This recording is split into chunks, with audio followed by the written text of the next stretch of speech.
আবু জাইফা নাসরুল্লাহ আপনি লিখেছেন, বিয়ের জন্য দিনদার মেয়ে খুঁজে পেতে কি আমল করব?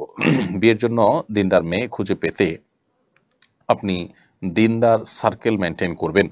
যে সমস্ত দিনদার সার্কেলকে আপনি মনে করেন যে তারা শুদ্ধ সঠিকতার পথে আছেন, ইসলামের সব বিষয়গুলো ইমান, আকিদা, এবাদত, বন্দিগি, আখলাক, লেনদেন সব কিছু ক্ষেত্রে তারা ইসলামকে মেনে চলার চেষ্টা করেন, এরকম সার্কেল যদি আপনি খুঁজে পান, সেই সার্কেলে যদি খোঁজেন এবং তাদের উপর আস্থা রাখেন, সেটা তুলনামূলকভাবে দিনদার মেয়ে খুঁজে পেতে অনেক বেশি সহযোগিতা করে।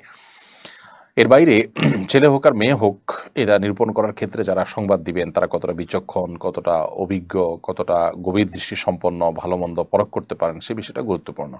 যাত্রার কথায় আমলে নিয়ে কাউকে দিনদার মনে করাটা সঠিক নয়। মেয়েদের ক্ষেত্রে আজকাল নামাজ পড়ে, বোরকা পরে, এটুকুকে আমরা অনেকে দিনদারিতার জন্য যথেষ্ট মনে করি। ছেলেদের মধ্যে দাড়ি টুপি আছে, নামাজ পড়ে, তাকে আমরা দিনদারের জন্য যথেষ্ট মনে করি। অথচ বিয়ে শাদীর পর দেখা যায় যে তাদের দিনদারিতার বীভৎস রূপ ফুটে ওঠে। এই জন্য দিনদারিতা শুধুমাত্র এগুলোর নাম নয়, পরিপূর্ণভাবে আল্লাহ সুবহানাহু ওয়া তাআলাকে কেউ মেনে নিতে পারছে কিনা, কোরআন সুন্নাহর সামনে নিজেকে সমর্পণ করতে পারছেন কিনা, এটা হলো দিনদারিতার সবচাইতে বড় দিক। এমডি আরিফ হোসেন